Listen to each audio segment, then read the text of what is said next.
ఓం నమ శివాయ శ్రీమాత్రే నమః. మిత్రులకి శ్రేయోభిలాషులకి అలాగే నన్ను ఇంతగా ఆదరిస్తున్న యూట్యూబ్ ప్రేక్షకులందరికీ కూడా పేరు పేరు ధన్యవాదాలు.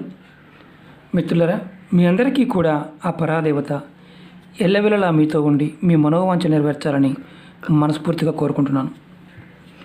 ఈరోజు మనం ఒక అద్భుతమైన తేలికైన ఉపాయాన్ని తెలుసుకుందాం. ఈ ఒక్క ఆకు చాలు మన ప్రతి కోరిక తీర్చుకోవడానికి. విచిత్రంగా అనిపించవచ్చు. మనం ఈ ఉపాయం ఆకులతో చేసేది ఎలా చేయాలి, ఏ విధంగా చేయాలి తెలియచేస్తాను.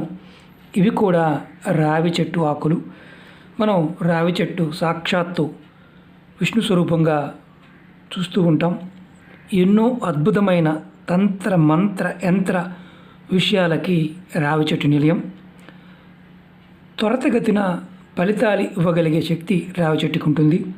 అలాగే సమస్త సిద్ధులు, యోగులు, ఋషులు, దేవతలు కూడా రావి చెట్టుని ఆశ్రయించి ఉంటారని శాస్త్రం చెప్తుంది. మనం జాతకములో అనేక రకాలైన దోషాలు ఉంటాయి. ఆ దోషాల వల్ల ఆర్థికంగాను, సుఖ సమృద్ధి అంటే భార్య పిల్లలతోనూ చేస్తున్న పనుల్లో ఆటంకాలు వస్తూ ఉంటాయి. ఎన్ని పూజలు చేసినప్పటికీ కూడా సమస్యలు ఎదురవుతూ ఉంటాయి. కొంతమందికి కొన్ని గాలి అంటే దుష్ట శక్తుల వల్ల, ప్రయోగ బాధల వల్ల ఎప్పుడూ కూడా సమస్యలు ఎదుర్కొంటూ ఉంటారు. వారు కూడా ఈ ఉపాయాన్ని చేయవచ్చు. ఇది చాలా తేలికైంది. చాలామంది అడిగారు నన్ను ఏమనంటే, ధనాకర్షణ కోసం, సుఖ సమృద్ధి కోసం ఏదైనా తేలికైన ఉపాయం చెప్పండి. తేలికంటే తేలిగ్గా ఉండాలి. అది మేము ఇంట్లో చేసుకునేటట్టు ఉండాలి. ఇప్పుడు బయటికి వెళ్ళే పరిస్థితి మాకు లేదు కాబట్టి ఏదైనా తేలికైన చెప్పండి చాలామంది అడగడం జరిగింది. వారందరి కోసం ఈ ఉపాయం. మనం ఇప్పుడు అధిక మాసం మొదలైంది. అధిక మాసంలో ఎవరైతే దేవుడికి పూజలు కానీ, వ్రతాలు కానీ, నోములు కానీ, జపాలు కానీ చేస్తారో వారికి చాలా అద్భుతమైన ఫలితాలు వస్తాయి. మిగతా రోజుల కంటే కూడా అధికమైన ఫలితం ఉంటుంది. మంగళవారం రోజున ఈ ఉపాయం చేయాలి. చాలా చిన్న ఉపాయం. మీ ప్రతి కోరిక నెరవేరుతుంది. ధనాకర్షణ కలుగుతుంది, సుఖ సమృద్ధి కలుగుతుంది. మీరు ఎదుర్కొంటున్న అనేక రకాలైన సమస్యల నుంచి బయటపడతారు. ఈ ఉపాయాన్ని మంగళవారం రోజున మాత్రమే చేయాలి. అది కూడా ఉదయం 5 గంటల నుండి 9 లోపు చేయాలి. ఆ తర్వాత చేసిన ఫలితం ఉండదు. ఉదయం 5 నుంచి 9 లోపు చేయాలి. ఆడవారైనా మగవారైనా చేయవచ్చు. ఆడవారు నెలసరి టైం ఉన్నప్పుడు చేయమాకండి. అలాగే కుటుంబంలో ఎవరన్నా మరణించి ఉండి అంటే పెద్ద కర్మ అవ్వకుండా ఉన్నప్పుడు ఈ ఉపాయం చేయవద్దు. ఇది దేవాలయంలో చేసుకోవచ్చు, ఇంటి దగ్గర కూడా చేసుకోవచ్చు. జాగ్రత్తగా స్కిప్ చేయకుండా చూడండి. ఎలా చేయాలో కూడా చేసి చూపిస్తాను. ఆ విధంగా చేయండి. అలాగే మీకు ఈ వీడియో నచ్చినట్లు లైక్ చేయండి. నా ఛానల్ సబ్స్క్రైబ్ చేసుకోండి. గంట సింబల్ని యాక్టివేట్ చేసుకోండి. 10 మంది మిత్రులకి షేర్ చేయండి. మనం ముందే చెప్పుకున్నాం, ఈ ఉపాయానికి రావి ఆకులు కావాలి. 11 రావి ఆకులు కావాలి. రావి ఆకులు కూడా మీరు సోమవారం నాడే తెచ్చుకోవచ్చు. ముందు రోజునే తెచ్చుకోవచ్చు. తెచ్చుకొని చక్కగా కడగండి. ఆకులు కడగండి. 11 ఆకులు. కానీ ఆకులు ఈ చివర కానీ ఇది కానీ లేకుండా ఉండకూడదు. చక్కగా ఉండాలి. డ్యామేజ్ అవ్వకూడదు. ఆకుల మీద మచ్చలు ఉన్న పర్వాలేదు, కానీ ఆకులు చిరిగి ఉండకూడదు. సోమవారం నాడే తెచ్చుకోండి. 11 ఆకులు తెచ్చుకోండి. తెచ్చుకున్న తర్వాత ఈ ఆకుల్ని మీరు కడుక్కొని మీరు పూజ చేసుకోవాలి. కానీ దీనికన్నా ముందు ఏం చేయాలంటే, మీరు ఆకులు కోసే ముందు చెట్టుకు నమస్కారం చేసుకొని, నేను నా అవసర నిమిత్తం నేను ఈ ఆకులు తీసుకుంటున్నాను అని చేయవచ్చు. కొంతమంది అడుగుతూ ఉంటారు, రాలిపడిన ఆకులు వాడవచ్చా? రాలిపడిన ఆకులు వేరే ఉపాయాలు ఉంటాయి, అప్పుడు చెప్తాను. ఇది చెట్టు నుంచి తీసుకోవాలి, కోసుకోవాలి. 11 ఆకులు.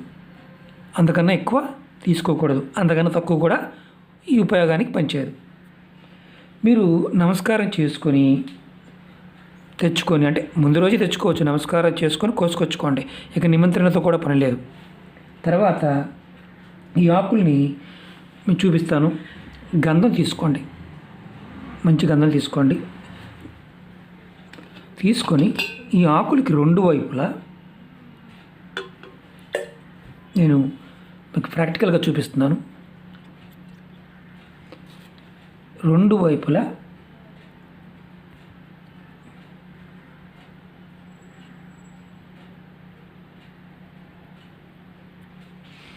ఈ గంధంతో ఆకు మొదటి వైపు శ్రీరామ అని రాయండి.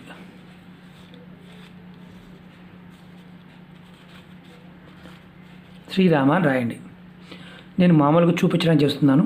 రెండో వైపు ప్రతి ఆకుకి కూడా మీ కోరిక రాయండి. ఏదైతే కోరిక, ధనం అయితే ధనం, విద్య అయితే విద్య, ఏది కావాలంటే ప్రేమ అయితే ప్రేమ, ఏదైనా రాయండి. మీకు ధనం కావాలనుకోండి, ధనం రావాలని రాయండి. అంటే పెద్దగా రాయాలని చిన్నగా మామూలుగా రాయండి. నేను మామూలుగా చూపిస్తాను మీకు. ధనం ఇలా రాయండి. ఇలా 11 ఆకుల మీద కూడా మీరు రాయాలి. అర్థమైందా? అర్థమైంది అనుకుంటున్నాను. ఒక పక్కన ఆకు పై భాగాన శ్రీరామ అని రాయండి, వెనక భాగాన మీ కోరిక రాయండి. ఏ కోరికైనా సరే రెండో వైపు.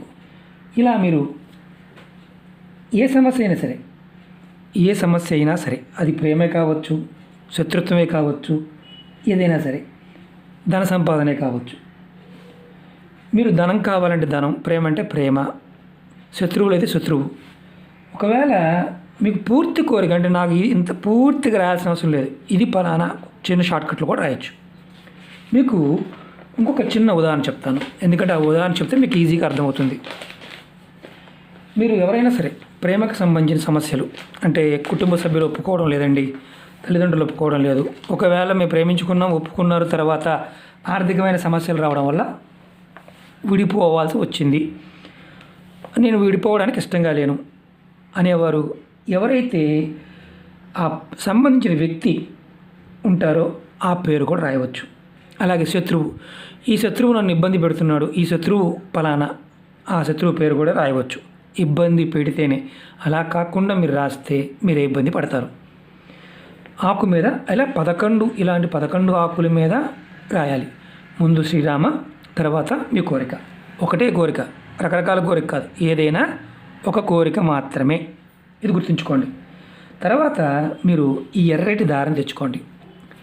మామూలు మిషన్ కుట్టే దారమైనా పర్వాలేదు. ఈ ఆకుల్ని మాలగా కట్టండి. ఇలా 11 ఆకుల్ని మాలగా కట్టండి. మాలగా కట్టి మంగళవారం నాడు ఇది చేయాల్సింది. మంగళవారం ఉదయం చక్కగా మీరు స్నానాది కార్యక్రమాలు ముగించుకున్న తర్వాత ఆంజనేయ స్వామి పటం ముందు, మీ ఇంట్లో ఆంజనేయ స్వామి పటం ఉంటే ఆ పటానికి ఈ మాలని వేయండి. మీకు గుడి ఉంటే గుడిలో కూడా వేయవచ్చు. గుడికి వెళ్ళే అవకాశం ఉంటే, గుడికి వెళ్ళే అవకాశం లేకపోతే మీ ఇంటి దగ్గర కూడా ఈ ఉపాయం చేయవచ్చు. ఇక్కడ మీరు గుర్తుంచుకోవాల్సింది ఏంటంటే, స్వామివారికి ఈ మాల వేసిన తర్వాత మీరు స్వామివారికి హనుమాన్ చాలీసా 11 సార్లు చదవాలి. మీరు హనుమాన్ చాలీసా చదవడం రాకపోతే 11 సార్లు హనుమాన్ చాలీసాని వినండి. మీరు అక్కడే కూర్చోవాలి. ఎక్కడైతే మీ పూజా మందిరం ఉన్నా అక్కడే కూర్చొని మాత్రమే చెయ్యాలి. మాల వేసాము, వేరే ప్రదేశంలోకి వచ్చి చేయాలా, అవకాశం ఉందా? మాల వేస్తే మాల వేసినప్పుడు చేయవచ్చు. ఇది కుటుంబంలో అందరికి రకరకాల కోరికలు ఉంటే అందరూ ఎవరికి వారు సపరేట్గా చేయాలి. కుటుంబం మొత్తానికి ఒక్కళ్ళు చేస్తారా లేకపోతే 10 మంది చేస్తారా అనేది కాదు. మీ వ్యక్తిగతమైన కోరికలు తీర్చుకోవడానికి ఈ ఉపయోగం చాలా చాలా ఉపయోగపడుతుంది. కుటుంబం కోసం కూడా చేయవచ్చు, ఇబ్బంది లేదు. మీరు ఇది సోమవారం నాడు రెడీ చేసుకొని మంగళవారం స్వామివారికి వేసి హనుమాన్ చాలీసా చదివి మీరు ఈ మాలని బుధవారం నాడు తీసి చక్కగా ఎక్కడైనా సరే పారే నీళ్ళల్లో వేసేయవచ్చు. మీకు పారే నీళ్లు లేకపోతే, అంటే నది కానీ కాలువ కానీ లేకపోతే ఎక్కడైనా సరే చెరువు ఉన్న చెరువులో కూడా వేయవచ్చు. ఈ ఆప్షన్ ఉంది. అలాగే అది కూడా అవకాశం లేదు, ఎక్కడైనా మీ ఇంటి దగ్గర చెట్లు ఉంటే ఆ చెట్టు మొదల్లో కూడా పెట్టేయవచ్చు ఈ ఆకుల్ని. మీకు గంధంతో రాస్తారు కాబట్టి పెద్దగా ఇబ్బంది ఏమీ ఉండదు. అలాగే ఈ ఉపాయాన్ని మీరు ఎన్ని మంగళవారాలు, అంటే ఒక మంగళవారం చేశారు, మీకు ఇంకా ఆ తర్వాత ఓపిక లేదనుకోండి, వదిలేయండి. లేదంటే ప్రతి మంగళవారం కూడా ఈ ఉపాయాన్ని చేయవచ్చు. డబ్బులు ఖర్చు అయ్యేది కాదు. రావి చెట్టు ఉంటే చాలు, గంధపొడి డబ్బా తెచ్చుకుంటే చాలు, 20 రూపాయలతో పని అయిపోతుంది. ఈ ఉపాయం చేస్తే ఆశ్చర్యకరంగా 24 గంటల్లోనే మీకు ప్రభావం కనిపిస్తుంది. కోరిక నెరవేరడానికి మార్గాలు తెలుస్తాయి. ఇప్పుడు ఈరోజు మంగళవారం ఉదయం మాల వేశారు, ఇది బుధవారం నాడు మళ్ళీ మీరు ఏదైతే సమయానికి మాల వేశారో ఆ సమయం దాటిన తర్వాత మాల తీసేయండి. అంటే 9 గంటలకు వేశారనుకోండి, రేపు ఉదయం 9:30కి తీసేయండి. అలా చేసి చూడండి. వీలైతే మంగళవారం చేయండి, లేని పక్షంలో ఒక మంగళవారం అన్నా చేయండి.